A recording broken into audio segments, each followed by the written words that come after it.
El papel que la mujer desempeña en la sociedad está marcado por la historia que ha tenido, pero está determinado, viene dado por el ambiente cultural en la que se nace y se vive. Es así que lo que la mujer, o lo que el hombre en su caso debe ser o debe hacer, se encuentra muy permeado por lo que la sociedad y sus instituciones consideran correcto.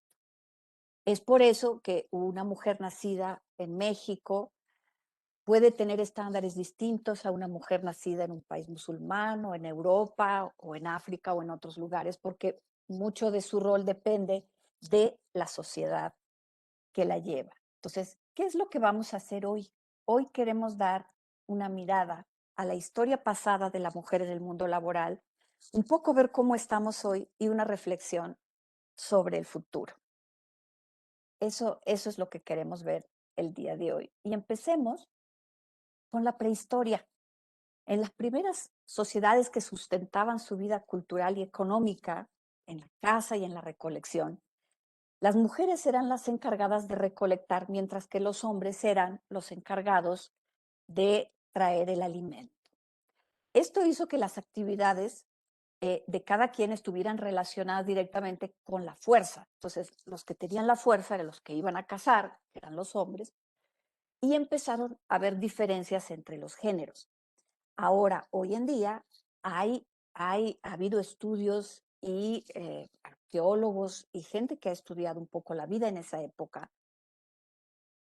Y hoy se sabe que las mujeres durante la prehistoria tuvieron un papel esencial en el desarrollo de los grupos humanos, ocupándose incluso de la caza, además de la reproducción, el cuidado de los hijos, el ámbito doméstico, la recolección y el cultivo. También se dedicaban a otro tipo de actividades como la caza, incluso en posiciones a veces de liderazgo dentro de sus comunidades.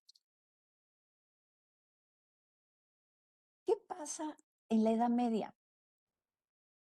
En la Edad Media, las cosas se empezaron a poner un poco más estrictas y se empezó a delinear para la mujer un papel diferente.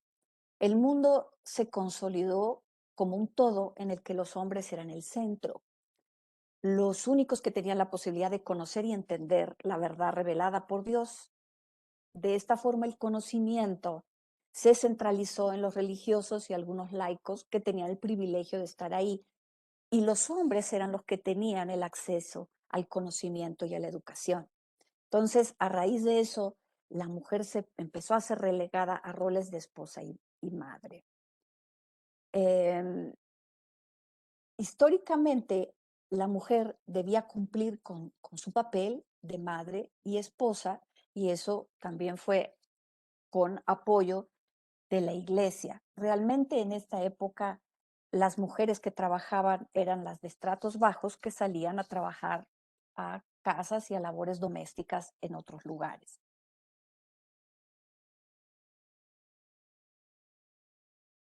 Eh, en esta época surge Sor Juana Inés de la Cruz, un personaje muy conocido en México. Ella es escritora, monja, y defendió de manera memorable el derecho de las mujeres a la educación. En 1691 proclamó la frase: bien se puede filosofar y aderezar la cena, que me encanta la frase, pero si pensamos que desde esa época ya había personas, había mujeres que decían, bueno, yo también puedo tener acceso, yo tengo inquietudes más allá que la sociedad, de las que la sociedad me quiere dar, yo quiero ir más allá que eso. ¿Dónde se da un cambio muy grande para la mujer? Y es la época de la revolución industrial. A finales del siglo XVIII, las mujeres empezaron a incorporarse en el mundo laboral sin las mismas condiciones que tenían los hombres ni los mismos derechos. En esa época, la mujer era considerada igual que un niño, era políticamente incapaz. Únicamente se encargaba del cuidado de los hijos, de las tareas domésticas o en esta época empezó a involucrarse en la industria textil y en alguna otra, y empezaron a ser muy perseguidas por la gente de los industriales, porque eran una mano de obra muy buena y mucho más barata que un hombre. Los salarios eran más bajos, empezaron a someterse a condiciones de trabajo inhumanas. Ahora, en esa época, los hombres también, eran bastante inhumanas las condiciones en general de los trabajadores de la industria, pero las mujeres tenían menos derecho a quejarse, ganaban menos y tenían menos tiempo para ocuparse de sus hijos. No tenían permisos por enfermedad, por maternidad. Entonces, la vida familiar en esta época se vio muy afectada. Y se empezaron a separar los ámbitos, lo que era el hogar y lo que era el trabajo. Y en este siglo, el trabajo era como una desviación de la función que se consideraba adecuada para las mujeres, que era el de ser madre y esposa.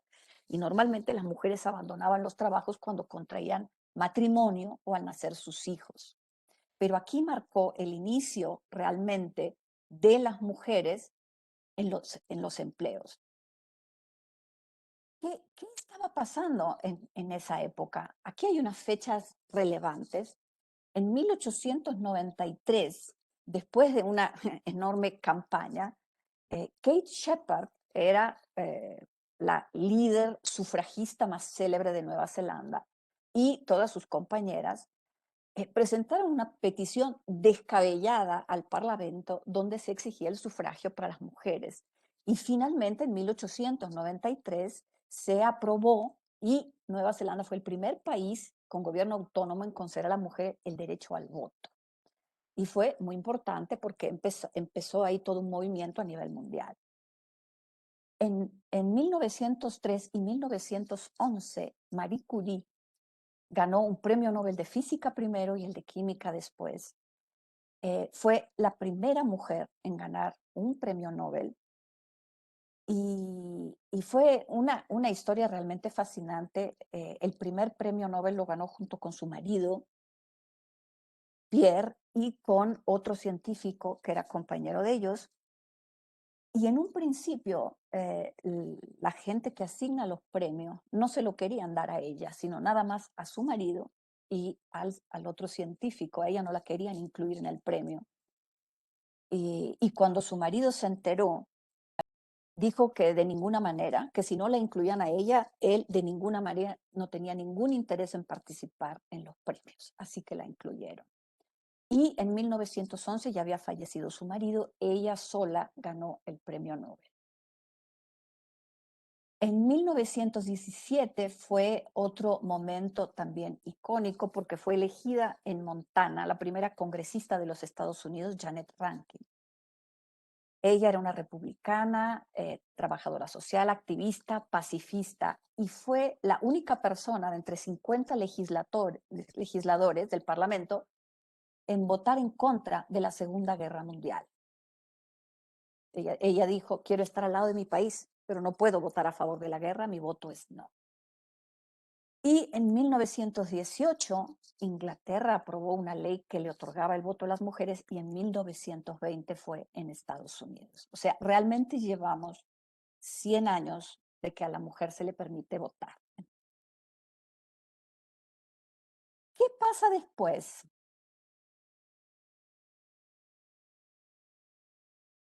Empezando la Primera Guerra Mundial, empieza a tomar todo un camino diferente. La coyuntura de la guerra obligó a las mujeres a salir de sus casas con el consentimiento de sus esposos y padres. Los hombres tenían que ir a la guerra y alguien debía encargarse de las tareas que antes eran exclusivas para los hombres.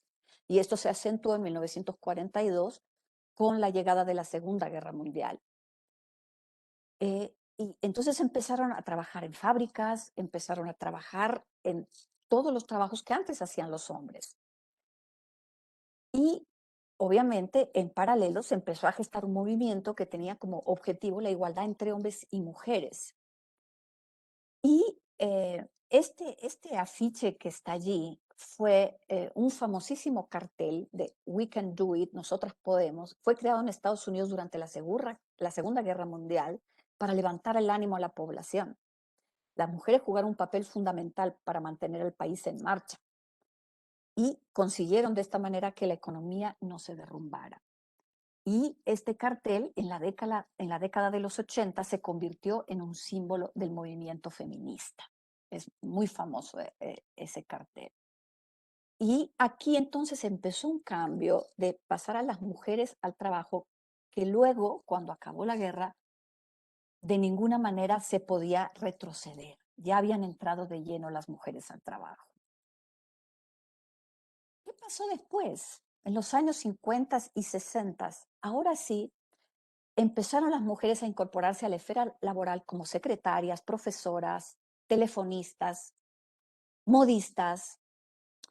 Y entonces, hacia el año de 1950, se incrementa en un 15% la participación de las mujeres en la industria. Y para 1969, la cifra aumentó en un 50%, aunque para esa fecha, para poder trabajar, las mujeres todavía necesitaban el permiso de sus padres o de su esposo. Este periodo marcó un punto realmente histórico porque digamos que durante la Guerra Mundial habían entrado al trabajo casi por obligación, porque los hombres estaban todos peleando la guerra, los hombres en edad productiva. En cambio aquí ya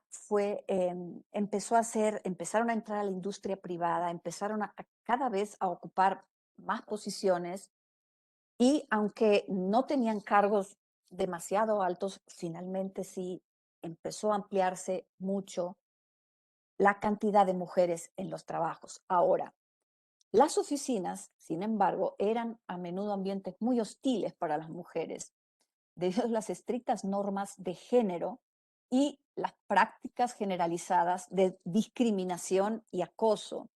Entonces, era normal que los jefes de las mujeres pidieran favores a cambio del trabajo, como favores sexuales, por ejemplo, o ganaban, por supuesto, mucho menos que las mujeres. La brecha era muy grande. No se valoraban, estaban supeditadas a acoso en muchos casos. Y si alguna vez han visto la serie Mad Men, que está situada en la época de los 60, se ve claramente, las mujeres realmente eran secretarias. En esa serie hay una mujer que logra llegar a un puesto directivo, pero era la excepción, no la regla.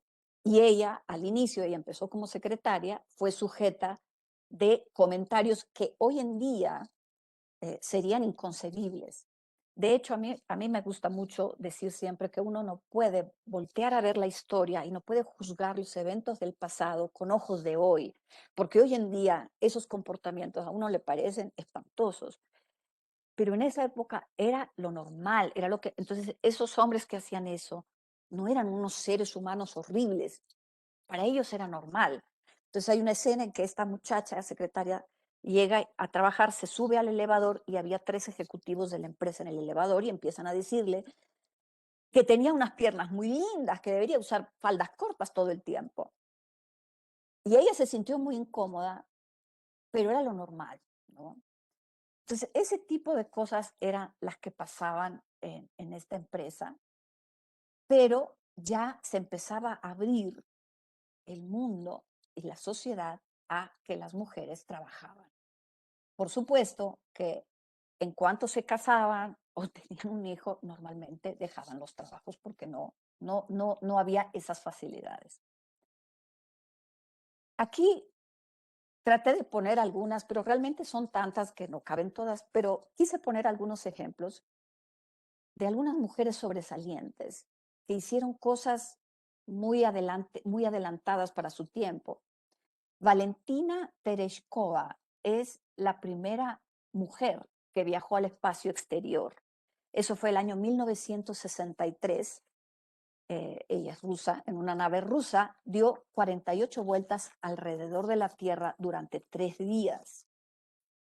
Luego está Selma Lagerlöf. Ella es la primera mujer que en 1909 ganó el Premio Nobel de Literatura, la primera mujer. Luego está Ruth Bader Ginsburg. Ella es una juez, abogada y juez muy famosa. Ella, entre los años 73 y 76, presentó 6 casos a la Corte Suprema de los Estados Unidos para defender los derechos, la igualdad de derecho entre los géneros. Y lo hizo no solo presentando casos de mujeres que habían sido discriminadas, por ejemplo, que habían sido despedidas de su trabajo por estar embarazadas, sino fue muy inteligente y defendió también a hombres, diciendo que la igualdad de género tiene que ser igual en todo sentido. Y ella fue miembro de la Corte Suprema después, durante 27 años, hasta que falleció a fines del año pasado. De esos 6 casos que presentó ante la Corte Suprema, ganó 5. Fue una pionera. Y obviamente Margaret Thatcher, que en el 1979 fue la primera mujer en ser primer ministro de Inglaterra y el Reino Unido, se llamaba, o le decían, la dama de hierro, porque manejaba con una mano muy dura el destino de su país. Indira Gandhi, en el año 66, fue nombrada primera ministra de la India, que aparte que era muy raro en esa época que hubiera una primera ministra mujer, más aún en un país que no reconocía la libertad individual de las mujeres.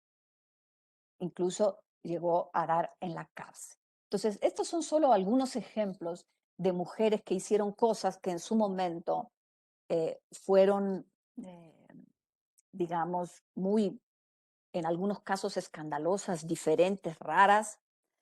Y quiero añadir que este tratar de ver hacia atrás a la historia, no se trata de decir, no, pues somos, mm, los hombres son malos y nosotros somos las buenas. No se trata de eso, porque de hecho muchas de estas mujeres que lograron todas estas cosas también fue porque tuvieron el apoyo de sus maridos, como fue el caso de Marie Curie, o como fue el caso incluso de Ruth Bader. Ella su esposo la apoyó siempre en todo.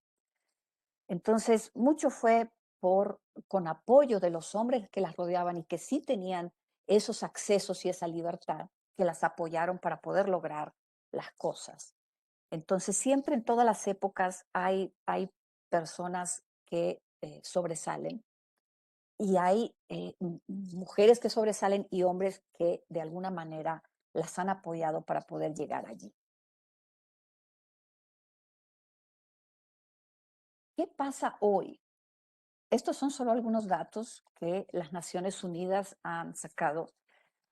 Por ejemplo, en 2013, los hombres con empleo sobre el total de la población eran el 72% y las mujeres con empleo el 47%. Y esa es una cifra bastante triste. Obviamente, estas son cifras a nivel mundial. En la mayoría de los países, las mujeres en promedio ganan solo entre el 60 y el 75% del salario de los hombres. O sea, el gap salarial es bastante importante. Y en años anteriores, por ejemplo, desde Hollywood ha habido varios temas sobre esto, varias protestas de las actrices. Y uno podría decir, bueno, ellas de qué se quejan, que ellas también ganan muy bien. Pero finalmente no es justo en el ámbito que sea en Hollywood, sea en una fábrica, sea en cualquier lado, por el mismo trabajo, no es justo que una mujer reciba eh, entre el 25 y el 40% menos que los hombres.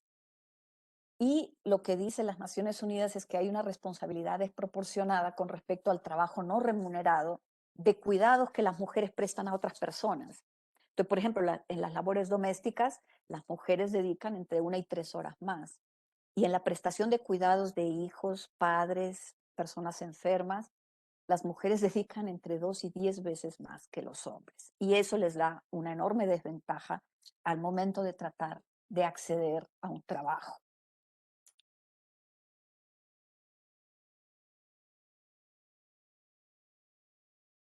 Y entonces la gran pregunta es, ¿qué sigue?